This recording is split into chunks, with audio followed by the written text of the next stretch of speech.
dunia juga minta supaya green, maka LNG adalah salah satu intermedia menuju kita nanti benar-benar bersih. Menuju green energy ke depan itu adalah energi baru terbarukan. Untuk mencapai ke sana itu butuh transisi.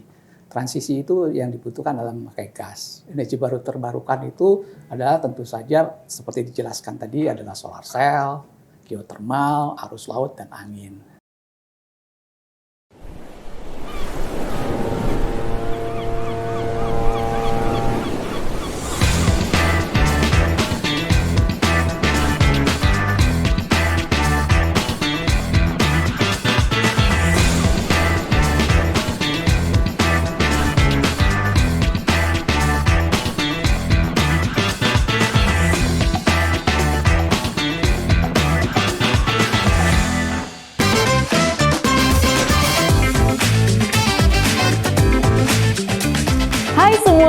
Senang sekali saya Dajen Frila dapat kembali menyapa viewers dan listeners dalam channel Lighthouse Seafarer Network. Channel ini merupakan Integrated Corporate Communication Platform yang dimiliki oleh Humpus Maritim Internasional atau disingkat HUMI. Dalam channel ini kita banyak membahas topik menarik seputar informasi di bidang maritim, kemudian profesi dan pendidikan kemaritiman serta transportasi ke lautan. Tentunya kita juga menggandeng narasumber yang expert di bidangnya, jadi jangan lupa like, komen, follow, dan subscribe channel Lighthouse Seafarer Network di YouTube dan juga Spotify kamu ya. Nah, di episode kali ini aku akan ajak viewers dan listeners mengetahui lebih dalam lagi apa itu liquefied natural gas atau biasa disingkat LNG. Lalu bagaimana sih cara penyimpanannya hingga penggunaannya untuk apa saja ya? Nah, untuk membahas itu kita akan berbincang dengan Direktur Utama PT Jawa Satu Regas yaitu Bapak Indra Triga, dan selain itu kita juga akan berbincang dengan Direktur Utama PT GTS International Tbk, Bapak Tamni Meidharma. So, stay tune ya.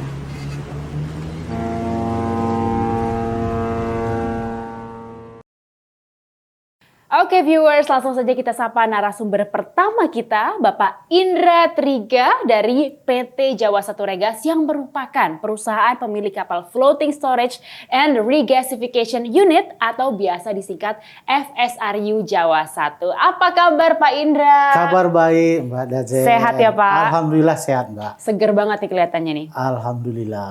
Oke deh, kita hari ini mau ngobrol-ngobrol nih Pak seputar FSRU dan juga tentang Java One ini. Nah Bapak ini kan saat ini menjabat sebagai Direktur PT Jawa Satu Regas ya Pak. Boleh cerita nggak ke viewers, Jawa Regas itu perusahaan yang bergerak di bidang apa sih? Lalu proyek apa nih yang sedang dijalanin? Oke, makasih Mbak Dazen ya. Jadi Jawa Satu Regas itu adalah perusahaan pengelola sebuah FSRU yaitu bergerak di bidang LNG dan regasifikasi. Oke. Ya, jadi perusahaan tersebut melakukan penampungan LNG, kemudian melakukan regas, dan gasnya itu dikirim ke pemakai. Oke, regasifikasi itu kalau nggak salah dari liquid menjadi gas ya. Oke, kalau proyeknya yang sedang dijalani sekarang apa Pak? Proyek sekarang ini adalah kami saat ini FSRU tersebut sedang melakukan aktivitas yaitu break bulking. Oke. Ya, jadi FSRU saat ini sedang melakukan break bulking ke kapal-kapal kecil dengan kapasitas 22.000 menuju ke daerah-daerah Bali dan Gorontalo. Oke, jadi mengirimkan LNG ke daerah-daerah yang membutuhkan itu ya Pak? Betul ya. Nah, sebenarnya proyeknya adalah satu kesatuan dari proyek Jawa Satu Power, di mana kita membangun power plant dan FSRU sebagai sumber bahan bakarnya. Oke. Jadi proyek yang sedang dikembangkan adalah membangun power plant integrated dengan FSRU. Gitu. Oke Pak Indra, bicara mengenai LNG sendiri, ini kan juga merupakan salah satu bahan bakar untuk transportasi laut dan juga pembangkit listrik nih ya Pak ya. Bila dibandingkan dengan bahan bakar lain Pak, apa sih kelebihannya LNG ini? Oke, baik. Makasih Mbak Dajen. Jadi LNG ini yang jelas tuh nomor satu adalah bersih. Oke. Bersih. Jadi sesuai dengan saat sekarang dunia juga minta supaya green, maka LNG adalah salah satu sebagai intermedia menuju kita nanti benar-benar bersih. Jadi kelebihan LNG itu adalah sedikit sekali mengeluarkan karbon emisi. Itu satu. Kemudian nomor 2 adalah panasnya. Kalori yang dikandung LNG ini juga cukup tinggi. Jadi pada saat ini kalau kita compare dengan batu bara saat sekarang ini, maka dengan harga LNG saat ini di-compare dengan harga batu bara saat ini, maka penggunaan LNG dengan benefit bersih, kalori sama, harga juga cukup kompetitif. Lebih murah ya Pak ya? Kompetitif. Sehingga tidak ada alasan buat kita untuk tidak menggunakan LNG saat ini untuk sebagai satu pembangkit listrik ya, bahan bakar listrik, dan juga sebagai bahan bakar. Sekarang ini di dunia sudah ada kapal yang sebenarnya dual fuel. Ada dari bahan bakar minyak dan juga LNG. Jadi sekarang sebenarnya hybrid gitu ya, udah hybrid. Jadi udah bisa. Jadi LNG harusnya menjadi primadona ke depan sebagai energi transisi untuk sebelum kita benar-benar clean menggunakan matahari, angin, kemudian pembangkit listrik air laut, gelombang laut, sama juga geothermal dan solar PV ya.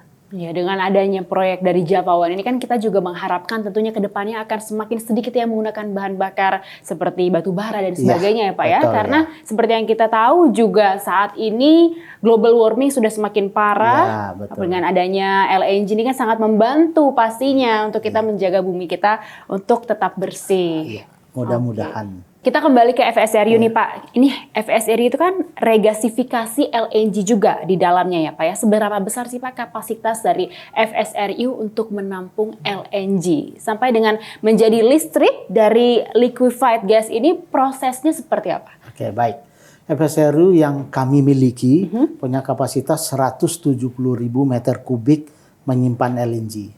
170.000 meter. Terus kapasitas regasifikasi yang terpasang di sana 4 kali 100 mm SCBD, sehingga cukup besar untuk sebuah FSRU yang dimiliki saat ini oleh di Indonesia. Di Indonesia tuh kita punya FSRU saat ini ada 5 ya sebenarnya. Yang besar itu FSRU Jawa 1, kemudian ada Nusantara Regas, kemudian ada FSRU di Lampung, kemudian kita ada FSRU kecil di Bali dan juga di Gorontalo. Nah, jadi dengan kapasitas 4 kali 100 mm itu bisa kita masih punya space untuk kita kembangkan ke depan. Karena untuk PLTGU Jawa 1 itu kapasitasnya apabila 1.700 megawatt itu hanya membutuhkan 230 MMBTU saja per hari.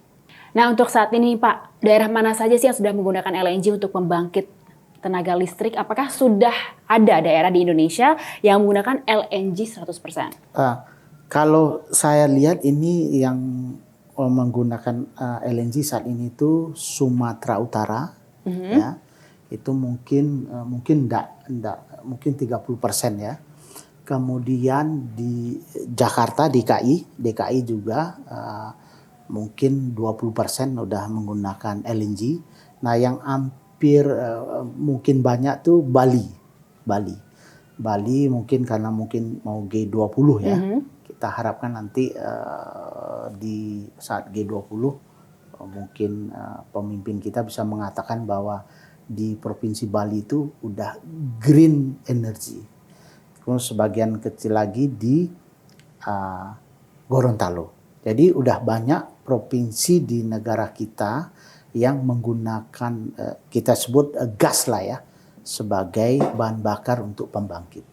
Oke, berarti kalau di Bali ini sudah 100% menggunakan LNG Pak sampai saat ini? Saya bilang 100%, mungkin hampir 100%. Karena memang sekarang PLN memang mempromosikan bahwa Bali adalah sebagai sebuah contoh green energy Green nantinya. Dan energy. itu juga pas saat G20 mungkin bulan Oktober ya nanti Betul. ya.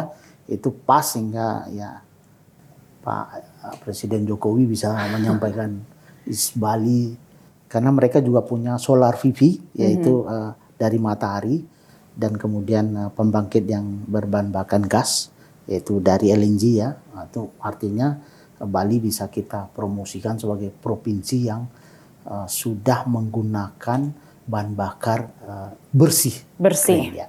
Ya, semoga provinsi lainnya juga bisa segera ya. menyusul seperti itu. Betul ya Pak sekali, ya. ya. Tapi ngomong-ngomong, kalau Bali relies that much on LNG gitu ya Pak ya. Berarti untuk kebutuhan listrik ini pengiriman LNG sangat diperlukan untuk tepat waktu dong ya Pak ya. Kalau Ya. enggak bisa gelap gulita di Bali padahal nggak lagi nyepi. Betul. Nah itulah yang kami saat ini di Jawa 1 Regas ini, kapal kami sudah sangat optimal membantu pengapalan LNG ini. Kita saat ini di Jawa 1 bisa melakukan istilahnya break bulking, Pak. Break Bulking itu apa? Jadi LNG dari kapal kami yang tadi besar 170.000 meter kubik bisa kami pindahkan ke kapal yang kecil yang kapasitas 22.000 itulah sebagai transportasi untuk ke Bali, ke Gorontalo. Artinya peran transportasi terkait sama kebutuhan LNG ini sangat penting.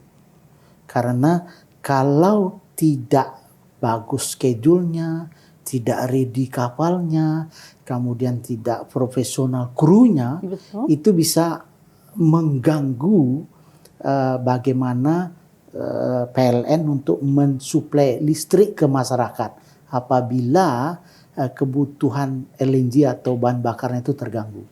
Nah, disinilah sinergi yang kita harapkan sebagai FSRU, sebagai floating storage dan transportasi yang ada saat ini untuk mengangkut LNG. Oke, jadi bagaimana tuh Pak memastikan bahwa pengirimannya ini tepat waktu? Nah, ya saat ini kita ada kapal Triputra di bawah operasional GTSI ya, yang saat ini. Nah, kawan-kawan dari Triputra itu saat ini sudah sangat profesional. Kemudian dalam hal apa nih Pak? Boleh saya cerita lebih sedikit ya. Jadi ketika kita melakukan break bulking itu Mbak, mungkin bagi orang awam sih, wah ini kan gampang memindahkan LNG dari yang gede ke yang kecil. Nggak pindah-pindahin doang gitu ya? Jadi LNG ini tadi saya sedikit lupa, itu gas dalam bentuk cair. Betul. Dengan temperatur minus 160. Minus 160. Jadi kalau LNG itu mengenai kulit atau tubuh itu bisa tembus, Mbak. Bisa tembus gitu ya, Pak ya? Jadi sangat-sangat beresiko ya pastinya. Nah, karena itu dalam penanganan LNG itu perlu skill dan knowledge memahami karakteristik dari LNG tersebut. Nah, kita kembali kepada transportasi tadi. Tidak mudah memindahkan LNG dari kapal yang besar ke kapal kecil. Perlu bagaimana mengatur pemindahan sebuah liquid dengan minus 160. Tentu speknya, bagaimana timingnya. Kalau misalnya belum, kalau di kami itu istilahnya harus cooling down. Harus sama antara media yang menerima dengan media yang mengirim itu harus sama. Suhunya ya Pak? Sama. Dari karena itu kita sebut cooling down itu adalah menyamakan media penampung untuk pada temperatur yang sama. Nah, kawan-kawan GTSI di bawah company Humolco itu sangat profesional, sangat bagus. Jadi sedikit saya cerita, ketika kami melakukan break bulking itu kita harus lakukan studi dulu. Studinya apa? LNG kapal kami itu besar sekali, hampir 360, sementara yang kapal 22.000 kan kecil. Di tengah laut Jawa sebuah kapal kecil menyandar ke kapal besar itu perlu studi. Angin bagaimana, gelombang ombak bagaimana supaya dia tidak jungkir, tidak ini. Bagaimana cara mengikatnya, itu kita studi dulu. Itu yang dari awal kita evaluasi. Nah, saya bangga putra putri ya bangsa kita mampu melakukan itu. Dan brick bulking pertama FSRU terjadi di FSRU Jawa 1, Mbak. Wah, pencapaian ya, Pak. Luar biasa. Dan kami sudah melakukan brick bulking 6 kali sampai hari. Dan semuanya berjalan dengan baik. Alhamdulillah. Yang paling berat itu yang pertama, Mbak. Karena tadi menyatukan media yang akan kita deliver minus 160 ya, itu ke media yang tadinya temperatur biasa harus kita kaji. Belum di Laut Jawa, Mbak tahu gelombang paling rendah 2 meter. Paling tinggi 6 meter. Kita harus setting, kita harus kaji bagaimana mengikatnya. Sehingga itu menjadi sebuah proven untuk sebuah brick bulking ke FSRU Jawa 1. Saya ngebayangannya udah seru banget nih kayaknya, Pak ya. Ya, penuh resiko, pasti adrenalin banget waktu pertama-tama ngerjainnya. Ya, saya terus terang Mbak sebagai pimpinan resiko ada di saya, take over risiko ada di saya. Saya selalu teknikal bagian yang harus diperpastikan, tapi saya selalu tidak lupa berdoa, Mbak. Iya. Nah, mungkin ada sedikit tambahan juga kita melakukan gassing up. Gassing up itu adalah sebuah tangki, Mbak. Itu masih udara, kayak ada oksigen, ada CO. Kita akan buang dia. Jadi pure gas. Nah, itu biasanya dilakukan di terminal LNG. Terminal LNG itu yang kita punya misalnya Tangguh, kemudian kita punya Bontang, kita punya mungkin di Arun ya, terus bisa juga di Singapura. Okay. Tapi kali ini kita coba di FSRU dengan risiko sangat-sangat tinggi. Apa tuh Pak resikonya? Resikonya kalau oksigen atau CO tadi berbalik masuk ke tangki kami FSRU, tangki itu menjadi beku. Kalau beku Mbak nggak bisa apa lagi, harus dibawa ke galangan, digergaji. Setengki-tengkinya tuh Pak ya? Setengki-tengkinya. Risknya tinggi sekali. Gas in, gas up pertama kali di dunia di FSRU Jawa 1. Luar biasa. Baru terjadi 3 minggu yang lalu, Mbak. Ini pencapaian banget, nggak cuma untuk FSRU Java One, tapi juga untuk Indonesia pastinya ya Pak? Ya. Boleh dipublish tuh. Saya beberapa kali bilang sama tim saya, ini harus di raise up kemampuan putra-putri Indonesia. Betul. Siapa tahu bisa jadi kiblat juga dari industri yang sama di berbagai negara untuk bisa sukses juga melakukan hal-hal yang tinggi resiko seperti itu ya Pak ya. Dan pastinya seperti yang Pak Indra tadi sebutkan, nggak cuman dari Java One aja, tapi ini juga kolaborasi dari transportasinya yang mengirimkan LNG-nya ini sendiri, yaitu adalah GTSI ya Pak di bawah naungan perusahaan GTSI. Di bawah naungan perusahaan GTSI, dan tentunya ada banyak resiko juga, tidak hanya retrieving atau regasification-nya, dalam hal pengiriman juga ada banyak story di situ, ada banyak resiko di situ. Kita akan berbincang lebih lanjut lagi viewers mengenai GTSI, jadi stay tune di Lighthouse Seafarer Network.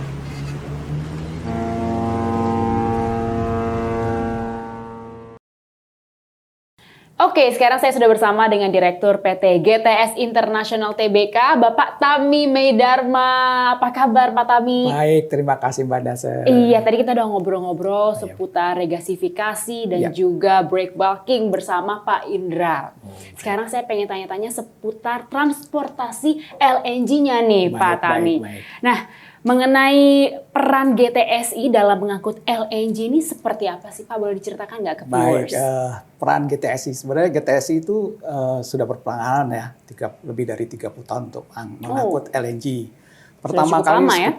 Pertama kali kita mengangkut LNG itu adalah untuk ekspor, di mana ekspornya itu seperti kita tahu adalah Indonesia dulu adalah the best produser terbesar di bawah tahun 2000 itu dari Bontang dan Arun pada waktu itu.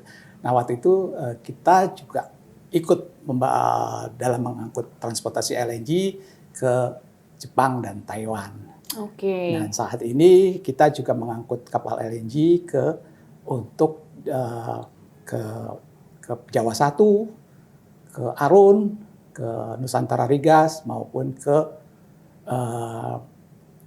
di benua. Jadi kita mengangkut LNG, kebutuhan LNG untuk ke beberapa terminal di Indonesia. Oke, pokoknya transportasi seputar LNG itu adalah GTSI ahlinya GTSI, pasti ya, ya Pak ya. betul. Yang mungkin di Indonesia cuma GTSI saat ini yang mempunyai pengalaman sedemikian panjang ya. Sepanjang GTSI ya, yang paling diandalkan lah pokoknya ya GTSI ya. Karena untuk mengangkut LNG itu cukup riskan karena menyangkut adalah kehandalan, juga mengoperate-nya juga bagaimana kru-krunya yang ada mesti yang handal juga. Oke, resikonya apa sih Pak mentransportasikan LNG gitu ya, beda dengan kapal yang membawa kontainer-kontainer, resikonya bedanya dalam transportasi seperti itu apa? Yang pertama adalah ketepatan waktu. Oke. Karena kalau telat bisa gelap ya, bisa daerah-daerah yang memerlukan ini kan ada LNG. keterbatasan di mana storage-nya produksi juga terbatas. Kemudian storage-nya di terminal penerima juga terbatas. Nah, ketepatan daripada angkutan LNG tiba di tempat itu merupakan salah satu yang utama. Ya, kalau sampai terlambat, ini ada risiko di sini. Kecepatan terlalu cepat juga percuma, boleh, karena storage-nya yang misalnya dari kilang produksinya juga belum ada produksinya misalnya karena keterbatasan storage masing-masing. Jadi memang yang diandalkan dalam hal ini adalah kapal sebagai angkutan adalah untuk ketepatan waktunya. Jadi harus benar-benar precise gitu ya. Ibaratnya kalau masuk bolongan tuh harus benar-benar pas gitu ya. Dan oleh karena itu dengan precise ini dibutuhkan adalah bagaimana manage kapalnya, bagaimana krunya, gitu. Bagaimana juga mengoperasikannya. Nah itu tantangan yang paling besarnya dalam memanage supaya bisa se-precise itu apa? Yang pertama bagaimana, kan tentu saja kan ada dua hal ya dalam shipping itu adalah bagaimana mengelola asetnya sendiri, atau maintenance-nya, memperbaiki kapan mesti dirawat dan segala mesti tepat waktu. Kemudian profesional daripada krunya, dan ini semua dimiliki oleh GTSI ya. Ya kita punya kru juga yang sudah berhandal, berpengalaman. Mungkin salah satu cuma di Indonesia cuma GTSI lah mempunyai kelengkapan itu. Oke, jadi dari fasilitasnya sudah bagus, sudah lengkap, mumpuni gitu ya. Kemudian juga dari krunya sudah ahli semua. Jadi tidak hanya mentransportasikan, tapi ahli juga seputar LNG-nya. Oke, luar biasa. Nah, dalam mengangkut LNG ini kan diperlukan kapal khusus ya, Pak Tami ya. Nah, ini bedanya apa sih Pak, kapal LNG dengan kapal-kapal lain? Mungkin bagi teman-teman kita yang belum begitu tahu mengenai transportasi LNG bisa diceritakan. Baik ya, tentu saja yang utama adalah tempat muatannya. Karena LNG itu adalah liquid natural gas, di mana gas itu mencair pada minus 160 derajat ya. Jadi artinya tangkinya itu harus mampu menahan atau menerima liquid LNG yang temperaturnya minus 160 derajat ya. Artinya di situ selain tangki, kemudian isolasinya juga untuk mengurangi adanya pemanasan. Kalau kita sebutlah cool box ya kalau tapi ini cool box-nya minus 160 derajat gitu. Rata-rata antara minus 160 sampai minus 163 derajat. Oke, jadi itu bedanya ya? Iya, itu dan memaintainnya juga harus hati-hati. Karena ya tadi bagaimana supaya tidak terjadi mengurangi penguapan. Karena temperatur luar 30 derajat di Indonesia kan, di dalam 160 derajat. Nah ini bagaimana memanage supaya temperaturnya tetap stabil, menjaga tangki. Karena tangkinya umumnya ini adalah didesain berdasarkan temperatur. Tekanannya sama dengan tekanan luar. Jadi kalau terjadi perubahan, tekanannya lebih tinggi, nah ini harus dijaga. Kalau temperatur tinggi itu akan menyebabkan tangki itu menjadi ciut atau retak. Jadi tugasnya kru menjaga tekanan itu selama perjalanan, selama dia mengirim kargo atau mentransfer kargonya ke terminal ke FSRU misalnya.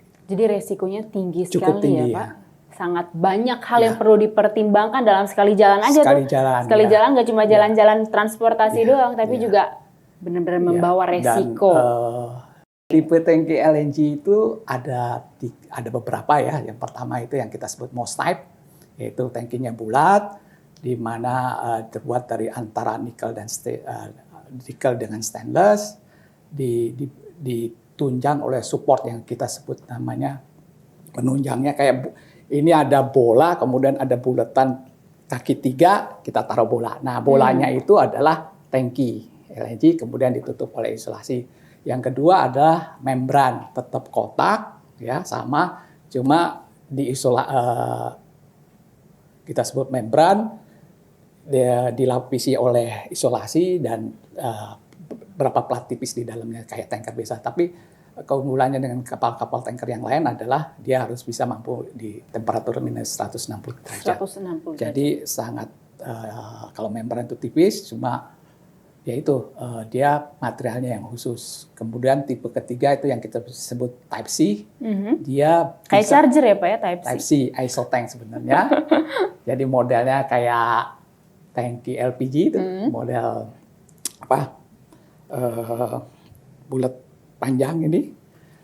Kemudian dia bisa. Nah, kalau bedanya dengan isotank tipe C itu dia bisa pressure-nya lebih tinggi, tapi umumnya biasanya di kapal-kapal untuk kapal di bawah kecil, kapal 15.000 ke bawah. Oh, Oke. Jadi memang ada banyak jenis jenis dari kapal pengangkut LNG sendiri. Nggak cuma satu yang kita tahu kan yang besar itu aja tuh ya Pak. Ada yang bulat dan membran ya. Oke, jadi beragam kapal untuk membawa sesuai dengan kapasitasnya masing-masing yang akan ditransportasikan, yang akan dikirimkan.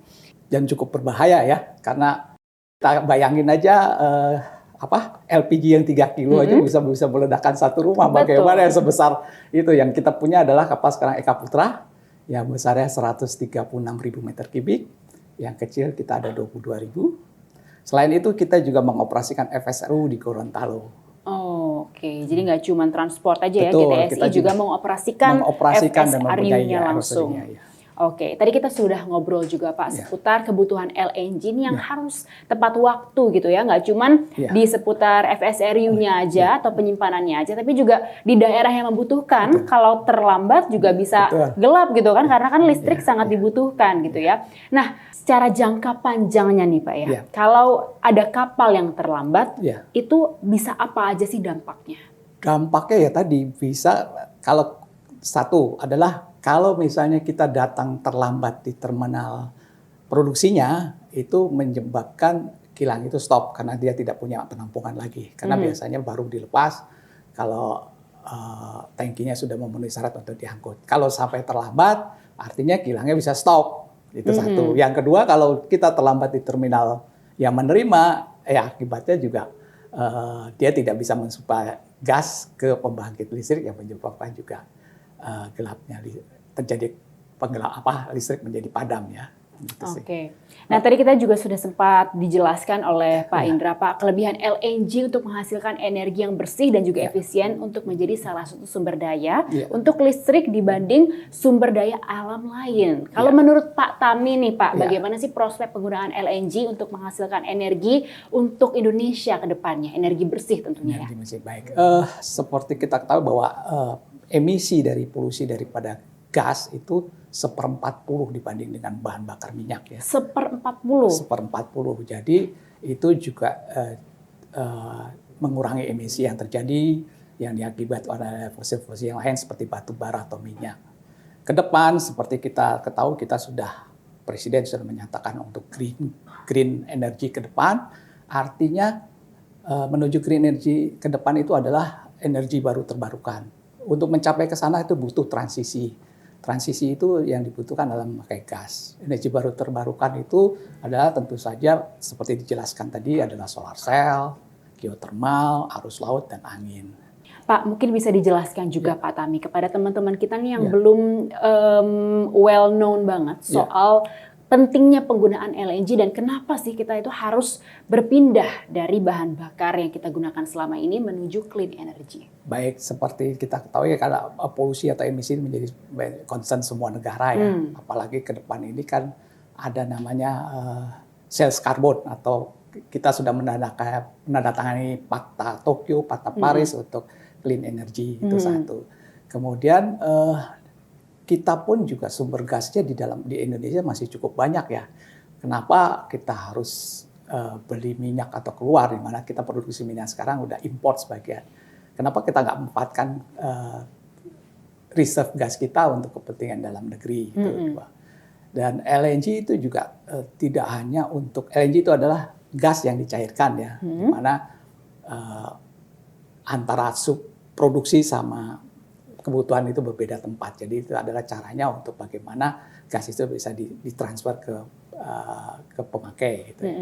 Dan gas ini kan juga tidak hanya dibutuhkan energi, tapi juga untuk pupuk seperti kita ketahui ya. Jadi cukup banyak gitu lah ya. Tadi menjelaskan kenapa kita harus memakai energi bahan gas. Tadi ada yang satu clean, pasti clean ya. Ke depan dengan adanya clean energy ini tentu saja udara kita menjadi bersih ya. Diharapkan juga nanti kebutuhan kota juga mungkin LPG juga bisa akan diganti dengan LNG nanti ke depannya. LNG ke depannya ya. Nah, menuju clean emission itu Pak ke depannya. Menuju dunia yang lebih bersih lagi dan zero emission. Apa sih Pak rencana GTSI?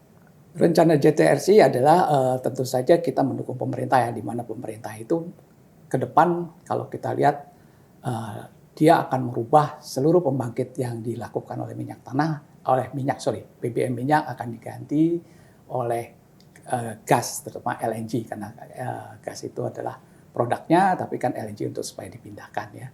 Dan yang kedua adalah juga untuk mendukung tadi kebutuhan daripada mining. Seperti ketahui kan kita juga produksi mining di Indonesia Timur cukup banyak ya. Dan itu juga dia membutuhkan gas, oleh itu juga LNG dengan juga membutuhkan listrik. Listrik itu ya mudah-mudahan untuk juga sebagai bahan bakar listrik, juga sebagai bahan baku smelter. Dan keuntungannya LNG juga ke depan adalah juga yang nanti ke depan akan mulai dipikirkan pada waktu dia berubah jadi LNG menjadi gas, itu ada energi dingin yang kita bisa manfaatkan untuk cold storage, di mana ada perikanan di sana.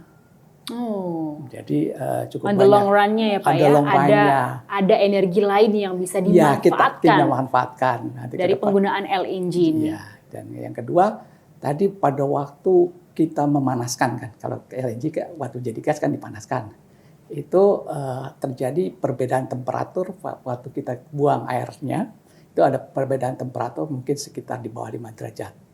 Nah, pembuangan temperatur itu perbedaan temperatur yang ada di laut dengan pembuangan itu ada perbedaan temperatur. Itu menyebabkan oksigennya cukup banyak yang terikat.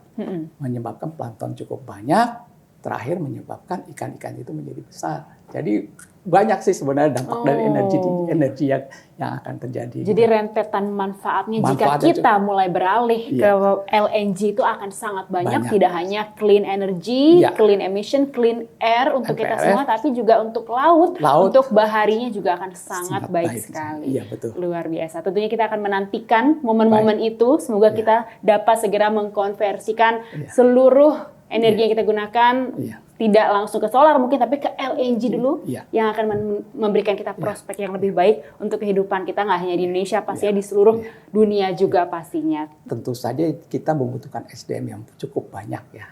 Oleh karena itu kita memerlukan SDM, bagaimana SDM yang kita punya ini bisa mengelola ya.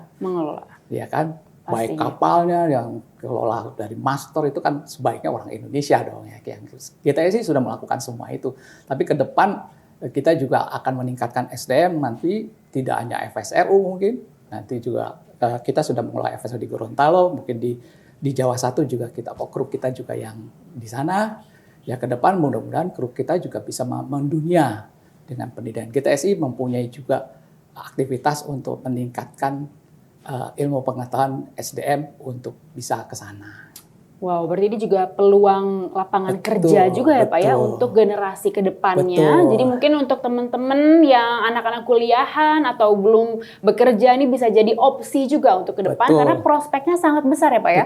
SDM-nya sekarang lagi kita cari, apalagi untuk beberapa tahun ke depan kita akan mulai beralih ke LNG, tapi seperti yang Bapak bilang SDM-nya masih belum belum cukup. Untuk kebutuhan kita aja kita harus meningkatkan lagi. Apalagi kebutuhan untuk di luar negeri.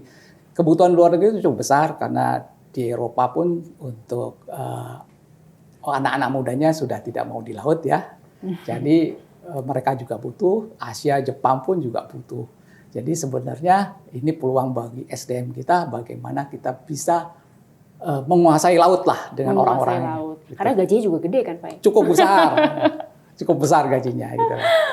Oke. Mudah-mudahan nanti ke depan hampir di seluruhnya master kapal kita orang Indonesia. Semoga bisa menjadi inspirasi juga untuk seluruh anak-anak Indonesia untuk bisa menjadi expert dalam hal pemanfaatan LNG, dan semoga kita sebagai negara Indonesia yang punya banyak sumber daya gas bisa memanfaatkan LNG di seluruh wilayah Indonesia nantinya dalam beberapa puluh tahun ke depan ya. Terima kasih banyak Pak Tami untuk ngobrol-ngobrolnya. Kita akan ketemu lagi di lain kesempatan Pak.